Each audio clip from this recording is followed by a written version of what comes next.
सहनाववतु सहनौ भुनक्तु सह वीर्यं करवावहै तेजस्विनावधीतमस्तु मा विद्विषावहै। ओम शांति शांति शांति। वेद विद्या के इस कार्यक्रम में हम उपनिषद सार पढ़ रहे हैं और उपनिषद सार में कठोपनिषद के पहले वल्ली का स्वाध्याय, जिसमें यमाचार्य से नचिकेता ने 2 वर प्राप्त कर लिए।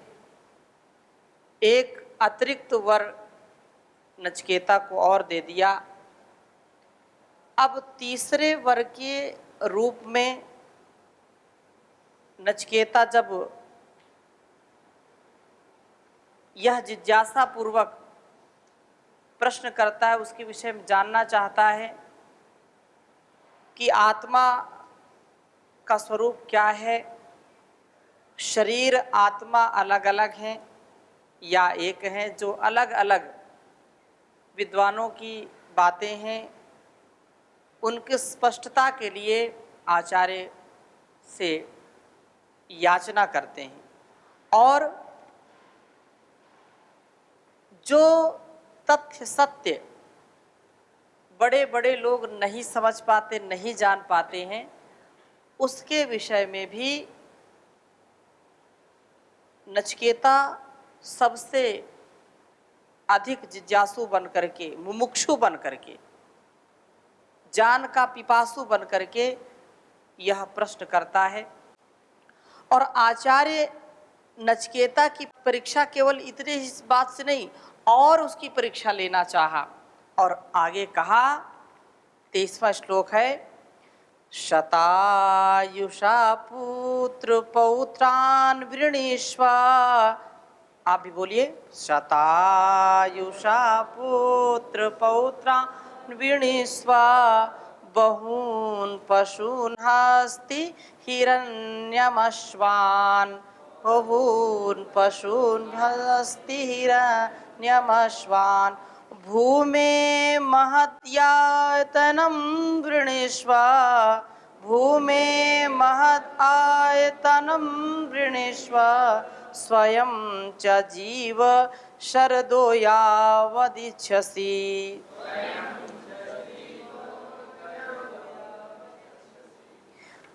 कहा कि शतायुषः पुत्र पौत्रान् वृणीष्व।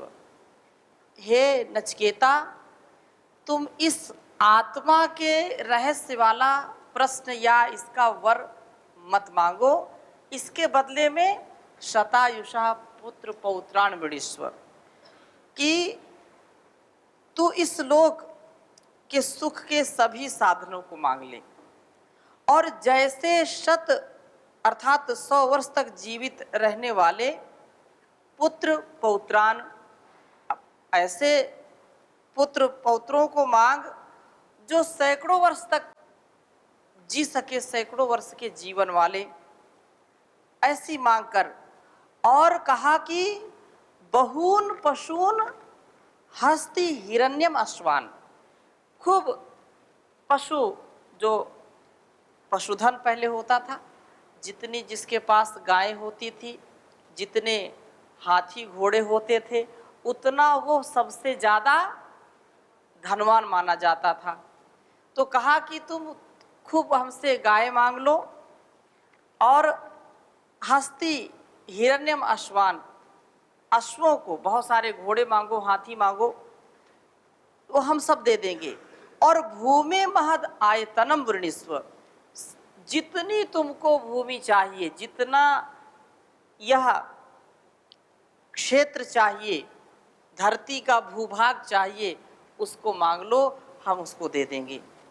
स्वयं च जीव शरदो यावद इच्छसि, और केवल पुत्र पौत्र ही नहीं, तुम जब तक जियो, जब तक तुम्हारी इच्छा हो तब तक जियो, ऐसा तुम वर मांग लो। स्वयं च जीव शरदो यावद इच्छसी, मतलब 100 साल ही नहीं, जितना तुम चाहो उतनी आयु मेरे से मांग लो, लेकिन आत्मा के विषय में कोई प्रश्न मत करो। ये बात कही कि हाथी घोड़े मांग लो, पशु मांग लो, और सुविस्तृत रूप से रहने के लिए और अपना संसार बसाने के लिए जितना तुम चाहो मुझसे यह भूमि मांग लो, और जितने दिन जीना चाहो उतने दिन जीने के लिए वर मांगो, मैं बिल्कुल प्रसन्नता के साथ इस वर को भी आपको दे दूंगा। इतनी ही बात नहीं, और आगे चर्चा कर रहे हैं। क्या कह रहे हैं? एतत्तुल्यं यदि मन्यसे वरम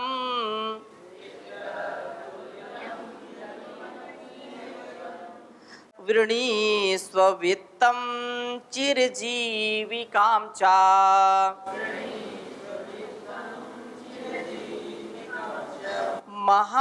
महाभूमौ नचिकेतस्त्वमेधि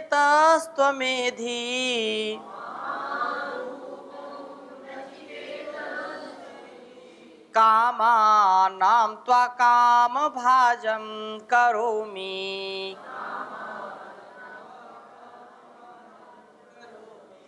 कहा कि हे नचिकेता, एतत् तुल्यम यदि मन्यसे, जो मैंने आपसे बात कही है, और यदि उस वर की तुलना में इन सबको समझता है तो मांग और मांग, धन, वैभव, संपत्ति, हर प्रकार से तुम जो मांगोगे मैं दे दूंगा।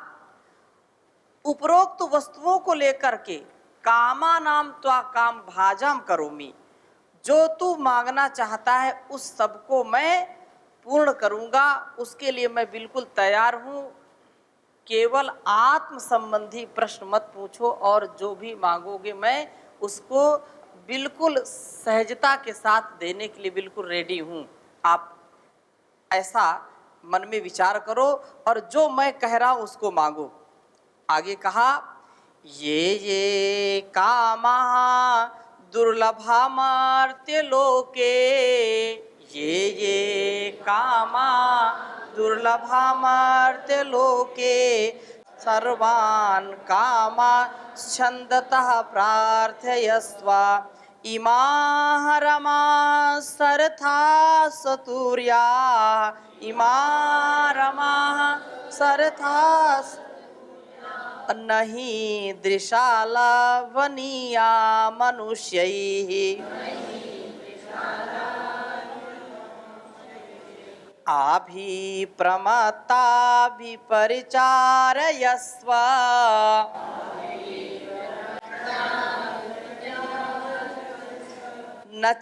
नचिकेतुर्मरणं मा अनुप्राक्षीः।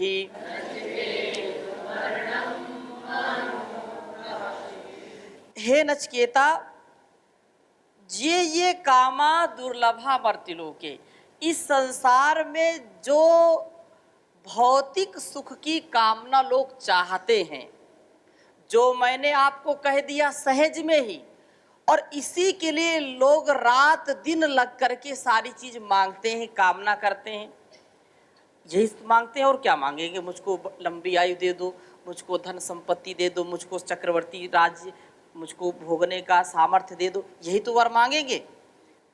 आपको यमराज मिल जाए और बोले कि तुम वर मांगो, तो क्या वर मांगेंगे? यही सब संसार का भोग मांगते हैं। आत्म तत्व की जो स्थिति है या आत्म विषयक प्रश्न कोई पूछता नहीं है, कोई उसको वर मांगता नहीं है। तो यहाँ पर कहा है कि ये कामा, जो जो कामनाएं मैं आपको दे रहा हूं, ये सब साधारण मनुष्यों को प्राप्त नहीं होते, मैं तो आपको सहजता से दे रहा हूं। और इसी के लिए लोग रात दिन खून पसीना एक कर देते हैं, खूब तपस्या करते हैं, फिर भी वो पूरा वैभव, पूरी संपत्ति, पूरा धन पा नहीं पाते। लोग चाह करके भी लंबी आयु जी नहीं पाते, चाहते तो हैं जीना, लेकिन उनको मैं समय ही नहीं देता हूं, उनको मैं समय नहीं देता।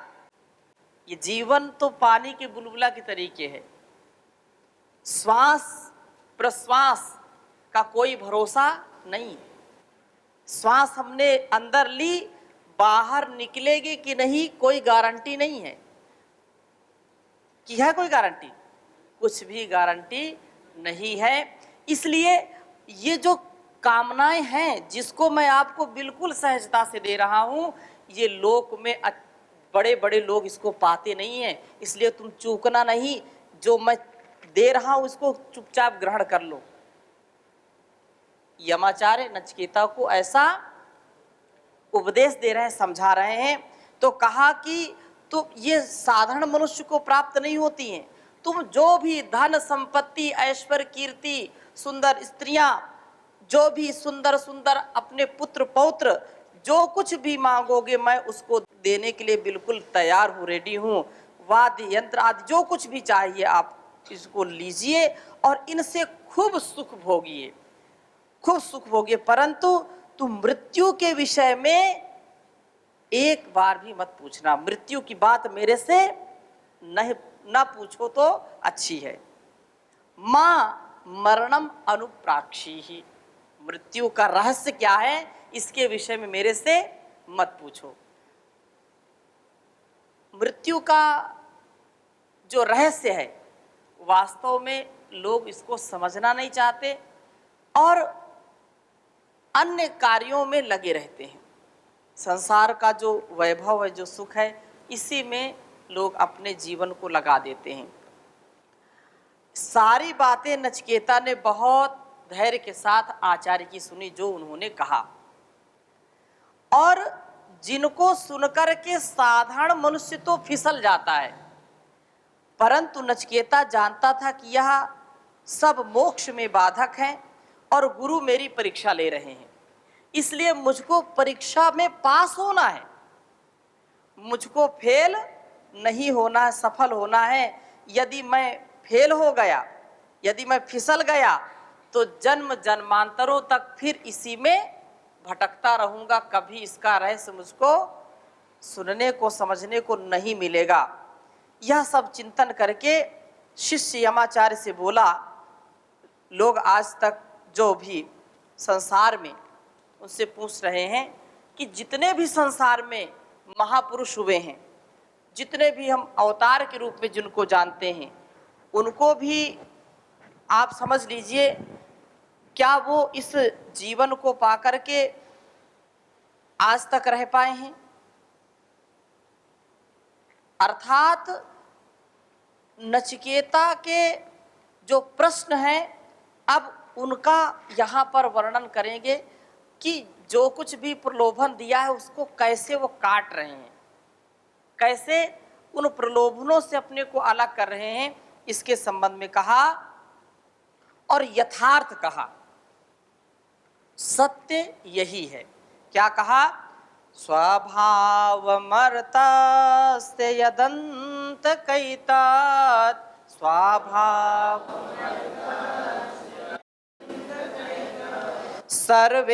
सर्वेन्द्रियाणां जरयन्ति तेजः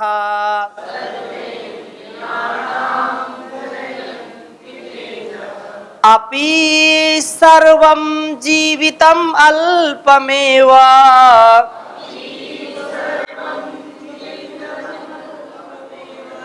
तवैव वाहाः तव नृत्य गीते।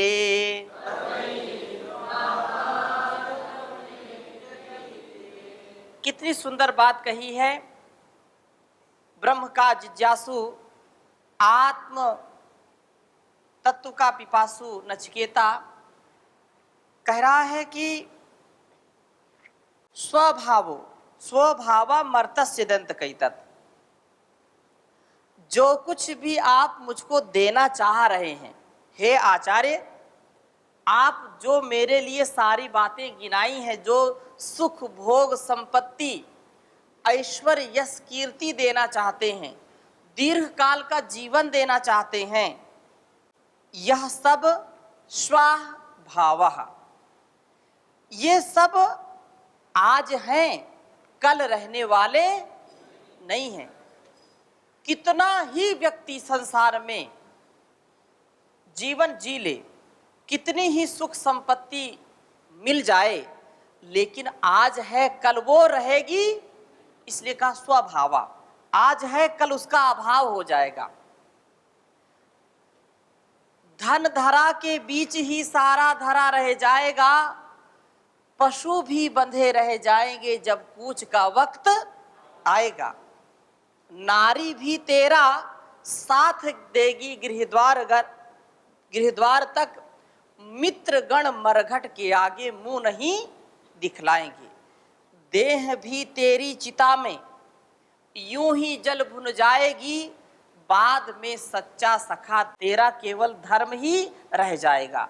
जो सच्चा धर्म है, जो आत्मज्ञान है, जो ब्रह्म ज्ञान है, जिसके आचरण से हम अपने को महान बनाते हैं, वह शाश्वत ज्ञान ही हमको आगे बढ़ाता है। नहीं तो ये सब कुछ यहीं मिल जाता है। जो संसार के जो संबंध आप मुझको गिना रहे हैं कि पुत्र ले लो, पौत्र ले लो, ये अपने होते नहीं हैं। कर्तव्य की दृष्टि से तो ठीक है। अगर हम ऐसा विचार करने लगे तो जिस माँ ने हमको जन्म दिया, आज हम हैं, हम भी नहीं होते, आप भी नहीं होते। परंतु जो सत्य है उससे मुख हमको फेरना नहीं है, उस यथार्थ को भी जानना है। इसलिए कहा कि आज है, ये शाश्वत रहने वाले नहीं है। कितने भी हमारे महापुरुष, कितने ही हमसे हजारों लाखों सामर्थ्य रखने वाले लोग भी संसार में नहीं हैं। मेरे जैसे तेरे जैसे कितने आए और लाखों इस माटी में समाये, रहा न नामो निशान, उनका कोई नामो निशान नहीं है। इसलिए कहा है कि यह सब स्वभाव मर्तस्य यदंत कैतत सर्वेंद्रियाणाम जरयंति तेजः। अच्छा, आपने आयु दे दी, लंबी आयु दे दी, लेकिन ये जो भोग है ना संसार का, ये रोग उत्पन्न करेगा। और कहा सर्वेंद्रियाणाम जरयंति तेजः, भोग भोगने से हमारी इंद्रियों का सामर्थ्य क्षीण हो जाता है। अच्छा, इंद्रियों का सामर्थ्य क्षीण हो जाए, आंखों में देखने का सामर्थ्य चला जाए, कानों में सुनने का सामर्थ्य चला जाए, रसना में चखने का, नासिका में सूंघने का, हाथों में और इंद्रियों में स्पर्श का सामर्थ्य चला जाए, और कोई बोले कि 100 वर्ष से ज्यादा जी लो, जितनी आयु चाहिए जी लो, आप जिएंगे क्या? जीना चाहेंगे? इंद्रियां जब तक हमारी सबल नहीं होगी, इंद्रियों में जब तक सामर्थ्य नहीं होगा, कोई भी निर्बल दुर्बल बन करके जीना नहीं चाहता। और आप हमको कह रहे हैं जितना चाहो उतना जियो और जितना भोग चाहे उतना भोगो। ये कैसी उल्टी बातें आचार्य बता रहे हो हमको? ये हो नहीं सकता, क्योंकि ये शाश्वत नहीं है। सर्वेंद्रियाणाम जरयंति तेजा, ये क्षीण कर देती हैं, इंद्रियां हमारी क्षीण हो जाती हैं भोगों में। इसलिए भोगों का प्रलोभन आप हमको मत दीजिए। और कितनी सुंदर बात कही है, अपि सर्वम जीवितम अल्पमेव। इसलिए ये जो नाशवान है, ये सारी चीजें आप हमको बता रहे हैं, और ये सब नष्ट होने वाली चीजें हैं। इसलिए और कहा मोक्ष का सुख वो कभी नष्ट नहीं होता, अर्थात वो क्षणिक नहीं है, वह दीर्घ काल का है। और जीवन हमारा क्या है? क्षणिक है, नाशवान है। इसलिए आपसे मेरा निवेदन है, मर्तस्य यत् अंतकः, और मनुष्य के जीवन के नाशक है सारे भोग, सभी इंद्रियों के तेज को क्षीण कर देते हैं, क्योंकि विषय भोगी को निस्तेज कर देते हैं। जो भोग करेगा निस्तेज हो जाएगा, उसकी वाणी में, उसकी इंद्रियों में वह तेज कभी भी प्रकट नहीं होगा। इसलिए मोक्ष की अपेक्षा ये बहुत ही अल्प सुख है जो हमको दे रहे हैं आप। मोक्ष का तो दीर्घ काल का सुख है, लेकिन ये भोग क्या है? ये अल्प सुख है, इसमें क्षणिक सुख है, इसमें मजा है थोड़ी और सजा है बड़ी। सुख थोड़ा सा है और दुख बहुत बड़ा है। लेकिन जो मोक्ष का आनंद है, आनंद का कभी विपरीत नहीं, आनंद शब्द का कोई उल्टा शब्द नहीं मिलेगा। आनंद से आप सदा परमानंद की ओर जाएंगे, परम आनंद की ओर जाएंगे। बैगेर इसमें लगा नहीं सकते, इसमें कभी पतन नहीं हो सकता है। इसलिए आचार्य, इस भौतिक सुख की हमको प्रलोभन मत दीजिए, इसका कभी लालच मुझको मत दीजिए, ये मेरे ऊपर आपका जादू चलेगा नहीं। और क्या कहा कि बिल्कुल झटके से उत्तर दे दिया, तवैव वाहा तव नृत्य गीते, ये सब आपको ही मुबारक हो, मुझको नहीं चाहिए।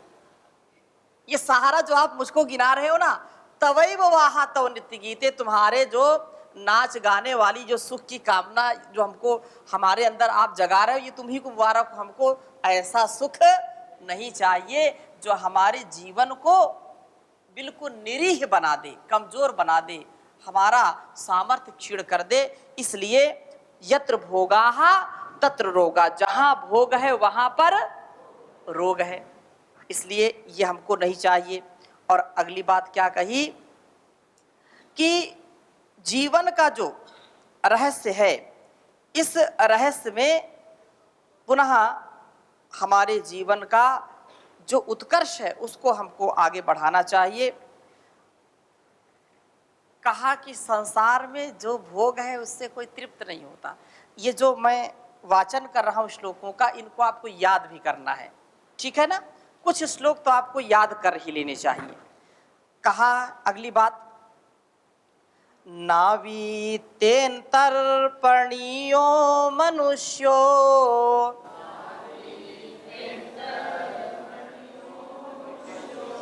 लप्स्यामहे वीतमद्राक्ष्म चेत्वा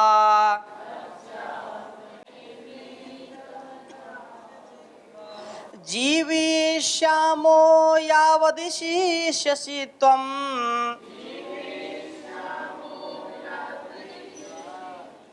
वरस्तु मे वरणीयः स एव।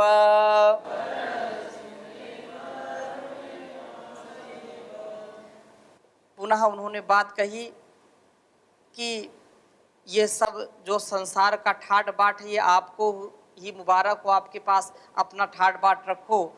और आचार्य से नचिकेता कहने लगा कि ना वित्तेन तर्पणीयो मनुष्यो, ये इसको हमेशा याद रखना, ना वित्तेन तर्पणीयो मनुष्यो, ये सूक्ति है। संसार में कोई भी वित्त से अपना चित्त शुद्ध नहीं कर सकता, अर्थात मनुष्य कभी भी धन से तृप्त नहीं होता। तृप्ति तो संतोष में है, तृप्ति आत्म तृप्ति जिसको है वही तृप्त रहता है। और संसार में सब कुछ, बहुत सुंदर बात कही कबीर जी ने, गोधन गज धन वाजी धन और रतन धन खान, गोधन गज धन वाजी धन और रतन धन खान, जब आवे संतोष धन सब धन धूरी समान, रे कबीरा सब धन धूरी समान। संसार में कितना कोई गाय हाथी घोड़े कितने ही और कितने रतन के खान धन धान से परिपूर्ण हो, लेकिन जब तक संतोष नहीं है व्यक्ति कभी भी तृप्त नहीं हो सकता। और जिस दिन उसके हृदय में संतोष आ जाता है उस दिन संसार का धन ऐश्वर्य धूल के समान है, मिट्टी के समान है। इसलिए यह बात यहाँ पर कही है कि न वित्तेन तर्पणीयो मनुष्यो, हे आचार्य, संसार में जो वित्त चाहते हैं वो कभी चित्त को शुद्ध नहीं कर पाते, क्योंकि उनके अंदर लालच आता है, लोभ आता है। और लोभा पापस्य कारणम, कितना संसार में पाप होता है लोभ के कारण, धन के कारण। भाई भाई का दुश्मन है, अपने ही पुत्र पुत्रियां माता पिता के दुश्मन हो जाते हैं, उनके जान माल के दुश्मन बन जाते हैं। बनते कि नहीं बनते? किसके कारण? धन के कारण। यद्यपि संसार से जब हम जाते हैं तो कुछ भी लेकर के नहीं जाते। लोग क्या बोलते हैं, आज व्यक्ति का निधन हो गया, निधन हो गया ना, धन रहित हो गया, निधन अर्थात कितना भी व्यक्ति चाहे इस संसार से कुछ भी लेकर के जा नहीं सकता, सब यहीं पर धरा रह जाएगा। धरा के बीच ही सब धरा रह जाएगा। तो कहा कि न वित्तेन तर्पणियो मनुष्यो, धन आदि से कभी भी तृप्त नहीं हो सकता है व्यक्ति, इसलिए आप इसको अपने पास रखो। और आगे आगे ही धन की इच्छा बढ़ती चली जाती है। इसी प्रकार से विषय भोगों की जो इंद्रियां हैं वो जीर्ण हो जाती हैं, मुख पर झुर्रियां पड़ जाती हैं, मुखमंडल निस्तेज हो जाता है और फिर विषयों की तृष्णा शांत नहीं होती। ऐसा संसार में देखा जाता है। और यह तो सत्य है कि आपकी कृपा से मैं बहुत दिन तक जीविष्यामा जीवित रह सकता हूं, पर मुझे यह ब्रह्म विद्या के अभाव में अरुचिकर है, इसमें कोई रुचि मुझको बिल्कुल नहीं है।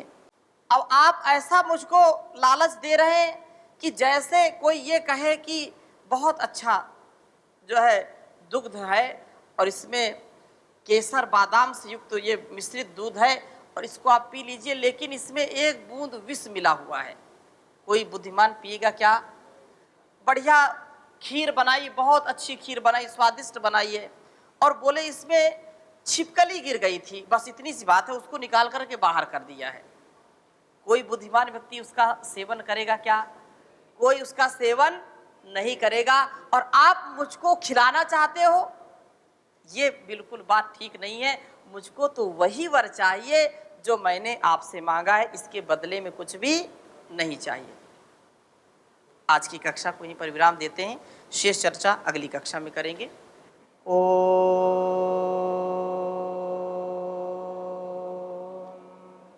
शांति शांति शांति।